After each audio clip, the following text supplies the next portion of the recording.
C'est une conférence régionale pour un plaidoyer et renforcement de capacité des États membres de l'UEMOA et de la CEDEAO pour une application effective des directives portant application des droits d'assises sur les produits du tabac à l'initiative du CRES dirigé par le professeur Ablaye Diaye, qui constitue une excellente initiative dans la mesure où aujourd'hui l'absence d'harmonisation de ces directives et leur absence également d'internalisation dans le dispositif interne des États membres peut entraîner, entre autres, des conséquences comme la contrebande. La contrebande qui est quand même extrêmement néfaste pour les économies parce que nous fait perdre des recettes évaluées environ à plus de 700 milliards au niveau de la CEDEAO et qui finance même le terrorisme et la contrebande. Et dans cette période de pandémie de Covid-19, il est impératif d'avoir des recettes. Donc je pense que cette conférence vient à son heure. Il faut rappeler que tous les États membres de la CEDEAO sont présents à cette grande conférence et que les travaux permettront certainement à long terme d'arriver à une application effective des directives sous-régionales. Oui, il y a une mise en œuvre des directives de l'UEMOA, mais les directives de la CEDEAO justement ne sont pas encore transposées. Je pense que c'est tout l'intérêt de cet atelier. Et effectivement, on verra avec les États membres ainsi que le CRES les écueils, les obstacles administratifs qui ne permettent pas l'application de ces telles directives. Et ces écueils seront portés à l'attention des plus hautes autorités pour que effectivement, ces obstacles soient enfin levés pour une application efficiente de toutes ces directives-là au grand bonheur de ces populations.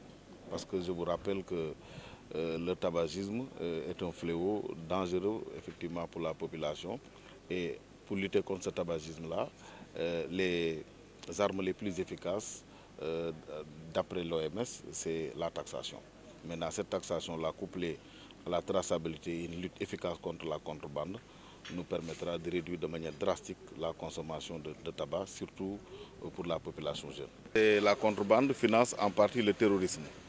Et vous savez que la contrebande des produits du tabac rapporte plus que la drogue et est moins sanctionnée que la drogue.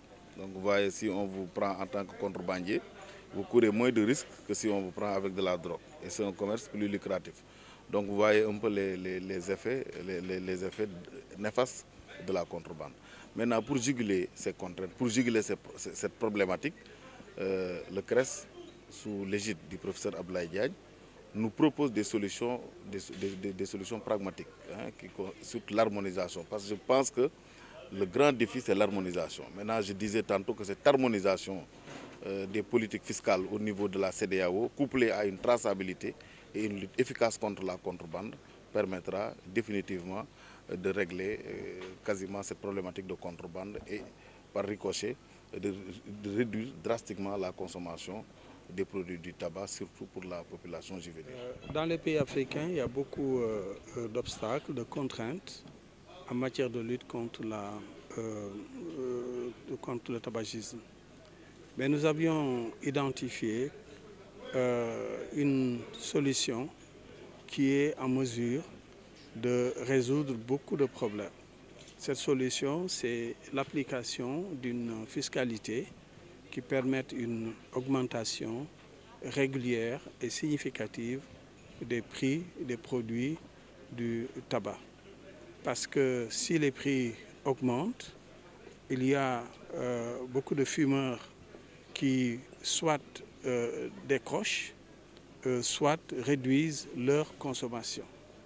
Et nous avons aussi d'autres effets positifs, comme l'augmentation des recettes fiscales qui permettraient aux États de mieux faire face à leurs dépenses de santé induites par une prévalence du tabagisme qui ne cesse d'augmenter.